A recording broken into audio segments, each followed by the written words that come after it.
Menkom itu harus selalu beririsan dengan industri kreatif?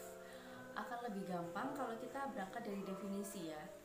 Jadi kalau definisi Menkom sendiri, manajemen komunikasi adalah proses pengaturan komunikasi yang dilakukan dua orang atau lebih dalam lingkup individu ataupun perusahaan. Nah, kalau dihubungkan dengan manajemen komunikasi pemasaran berarti kayak proses pengaturan komunikasi yang secara efektif yang dilakukan oleh suatu perusahaan untuk memasarkan produknya. Bisa berupa iklannya seperti apa, pencitraan produknya seperti apa, brandingnya dan sebagainya.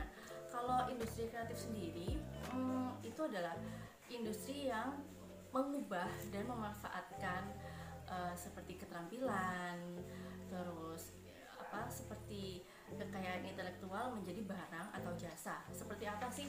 Jadi seperti fashion, kerajinan, lalu industri musik, industri broadcasting itu juga. Jadi itu dia kenapa industri kreatif itu didominasi oleh kalangan muda, karena kalangan muda lah yang pintar untuk mengetahui tren yang sedang berkembang seperti apa, dan mereka tahu pasar itu seperti apa keinginannya. Dan juga yang paling penting adalah modalnya kecil, jadi tidak harus modal yang besar. Nah, lalu apabila ditanya seperti itu, apakah industri kreatif dan Menkom itu selalu beririsan? Ya, saya balik nih pertanyaannya. Apakah mungkin nih ketika teman-teman berkecimpung di industri kreatif, jadi punya suatu usaha, lalu teman-teman tidak menjalankan manajemen komunikasi, apakah mungkin teman-teman ini bisa menjual atau memasarkan barang atau jasa yang teman-teman punya, seperti itu, yang teman-teman produksi? Jadi kalau jawaban saya untuk pertanyaan yang nomor 1 ini adalah absolutely yes. Kalian pasti harus melakukan manajemen komunikasi. Dengan kata lain, manajemen komunikasi akan selalu beririsan dengan industri kreatif, ataupun industri kreatif ini akan selalu membutuhkan manajemen komunikasi agar bisa mencapai tujuan perusahaan. Kan kita pasti punya tujuan ya. Jadi kayak produk kami harus semisal harus terjual, atau jasa kami ini harus banyak yang menggunakan. Nah, itu bisa dilakukan, bisa dicapai dengan manajemen komunikasi yang baik dan efektif. Ya. Pertanyaan kedua, apakah Menkom di dunia pekerjaan mirip dengan advertising?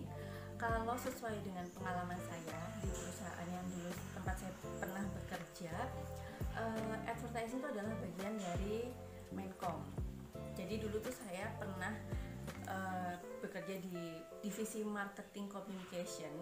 Jadi di dalam divisi itu ada beberapa kayak lini ya. Jadi ada ATL, above the line, yang isinya adalah advertising baik di TV, di newspaper, di radio. Below the line itu ada event, ada kegiatan dengan komunitas. Lalu yang ketiga adalah PR, public relation, dulu tuh jadi satu dengan Markom. Yang ketiga adalah digital. Jadi di sini ada websitenya, sosial media, dan juga aktivasi di website seperti SEO dan sebagainya. Jadi kalau menurut saya itu ya part of. Jadi kalau saya kasih contoh ya, ketika dulu akan ada launching seri terbaru mobil Innova ya, karena dulu saya bekerja di Toyota Astra. Maka ketika udah ada nih tanggal segini ada produk info, akan ada Innova launching. Nah, lalu dari divisi ATL, above the line, akan mengatur iklannya seperti apa, tagline-nya seperti apa. Lalu dari below the line-nya akan mengatur kayak public launching-nya seperti apa. Terus event yang kita bikin kayak apa nih, public display seperti apa, pamerannya seperti apa. Kalau PR lebih ke arah konten dari press conference seperti apa, wartawannya siapa aja yang diundang, lalu isi press release-nya seperti apa. Dan yang terakhir digital, yaitu akan mengunggah produk info di websitenya Toyota. Lalu sosial medianya biasanya akan ada game-game, nanti yang menang akan diundang ke public launching yang akan kita lakukan. Jadi seperti itu kalau di perusahaan yang pernah saya handle. Jadi advertising itu adalah part of Menkom. Ya. Kalau pertanyaan ketiga, bagaimana suka suka duka dan cara bertahan di industri kreatif. Apakah memerlukan spesialisasi tertentu untuk bertahan? Kalau saya jawabnya sesuai dengan pengalaman ya. Jadi ini saya ada dua point of view. Yang pertama saya dari sudut pandang klien, karena dulu ketika saya bekerja di perusahaan, saya sebagai klien dari industri kreatif. Jadi menjadi klien dari sebuah agensi, beberapa agensi. Yang kedua adalah point of view ketika saya menjadi industri kreatif itu sendiri. Nah, kalau dari point of view yang pertama, jadi ketika saya menjadi klien itu kami pasti memilih ketika ada suatu acara launching mobil nih, kita nggak bisa kayak langsung saya mau pakai agensi A gitu, nggak bisa. Jadi kita harus melalui yang namanya proses pitching. Minimal mungkin ada tiga agensi yang sebelumnya sudah kita kasih brief, kita mau launching mobil ini, terus konsep umumnya harus seperti ini, target segmentasinya seperti ini, terus acaranya akan seperti ini. Nah, lalu mereka akan datang bersamaan dan present kita kayak konsep yang mereka bawa itu seperti apa saja, semuanya lengkap ya. Jadi kayak konsep iklannya mereka sudah mulai membawa draftnya, konsep iklannya, terus konsep eventnya, konsep segala macam yang sudah tadi saya sebutkan. Nah, dan yang paling kita pertimbangkan, jadi yang pasti yang pertama adalah kita cari yang idenya paling out of the box tapi tetap sesuai dengan brief yang kita berikan. Dan yang kedua adalah mereka pintar dalam skill budgeting, dan ini tuh penting banget. Jadi kayak bagaimana kita bisa mencapai target seoptimal mungkin dengan budget yang seminim mungkin, bukan seminim ya, tapi dengan budget yang paling bijak. Nah, itu akan menjadi konsiderasi yang utama. Jadi ketika teman-teman ingin menjadi agensi perusahaan seperti itu, ya itu sih, kalian tidak boleh mati ide, kalian harus punya inovasi macam-macam ide, mengikuti kayak kayak pemasaran yang terbaru nih seperti apa nih gitu. Karena kadang-kadang kayak banyak sekali ketika di event ya, ini konsepnya apa ya yang bisa mengundang orang-orang tuh banyak datang ke public display, dan juga iklan ini apa nih yang bikin kayak orang selalu ingat sama iklannya Toyota ini apa. Dan yang terpenting juga adalah kalian bisa membuat budget yang bijak gitu.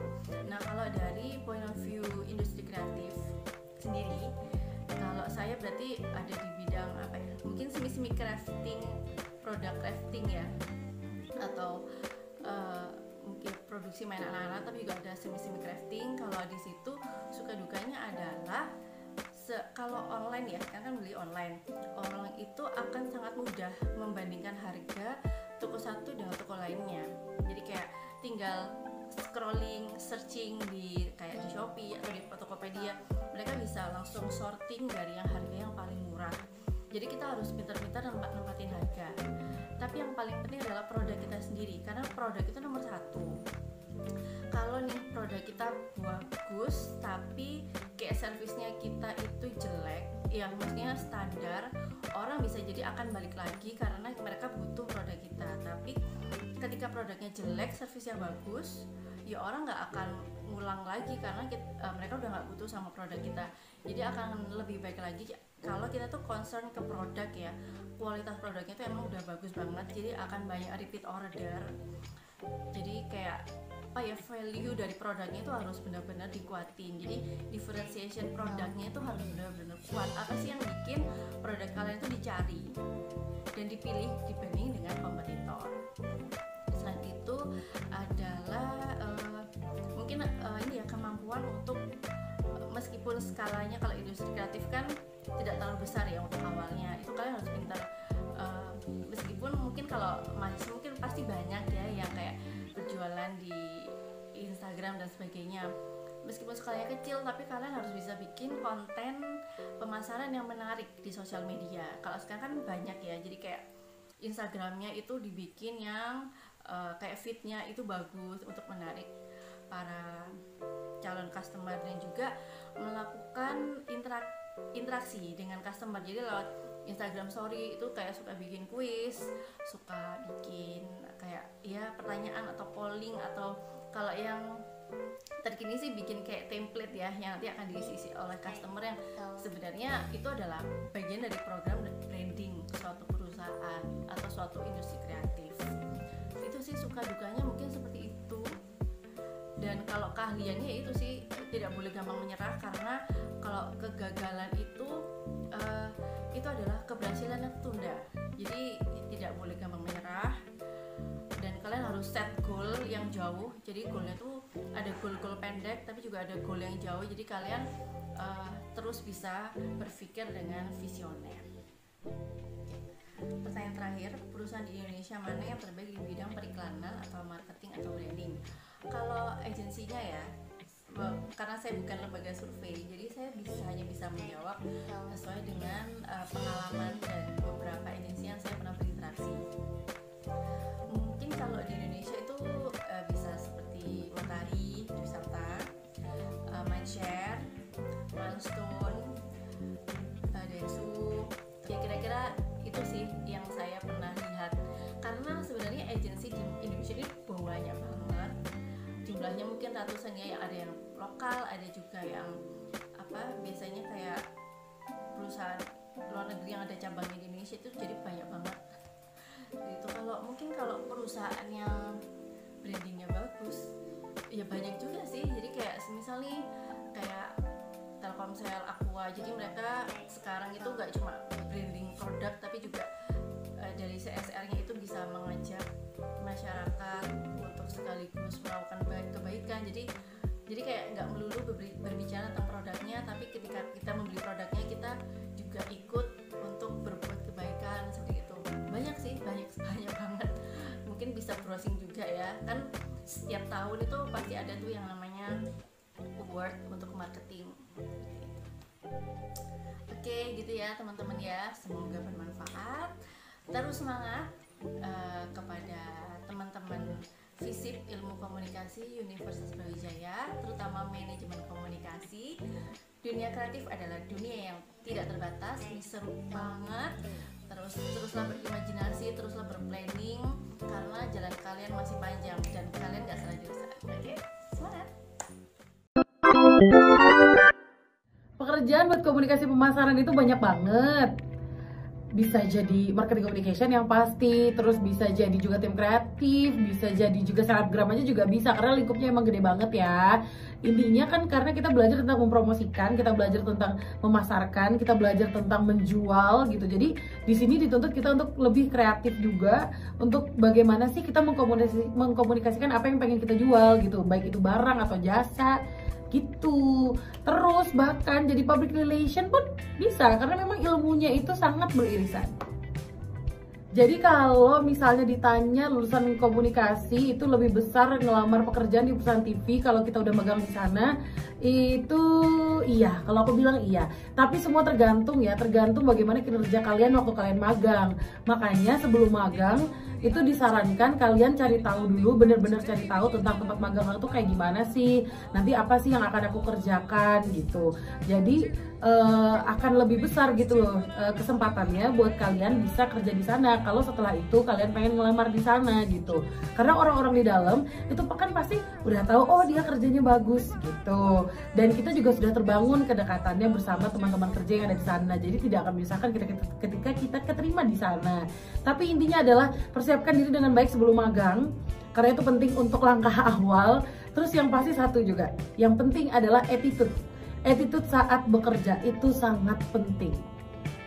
Apakah benar nantinya seorang jurnalisme itu akan didikte oleh perkembangan media sosial yang semakin pesat? Nah, kalau kata aku sih nggak bisa bilang juga itu akan didikte secara keseluruhan. Nggak tahu sih nantinya gimana ya, apakah benar-benar akan begitu. Cuma kalau misalnya berkaitan sama media sosial, kalau misalnya berkaitan sama konvergensi sih kebanyakan sudah begitu. Jadi kebanyakan media itu berkonvergensi ke media sosial. Untuk apa? Untuk bisa lebih dekat sama targetnya mereka, pendengarnya, penontonnya, pembacanya. Karena kebanyakan orang kan sekarang menggunakan media sosial. Gimana sih biar lebih enak nih ketemunya sama mereka, dibuatlah media sosial. Tapi kalau berkaitan sama isinya, itu tergantung kebijakan setiap medianya masing-masing. Ada aja sih yang misalnya, ayo lagi viral, ayo beritakan gitu, ada aja gitu. Tapi ada juga kebanyakan sih yang ditemukan adalah mereka tetap apa yang lagi viral itu diverifikasi dulu sesuai kebijakan ya, diverifikasi dulu sesuai disiplin jurnalistik, dan berkemungkinan bisa aja nanti itu ada pencabutan berita ataupun ralat jika memang diperlukan. Kalau misalnya ternyata itu salah ternyata beritanya gitu loh. Jadi itu tergantung setiap medianya, kebijakan media masing-masing gitu.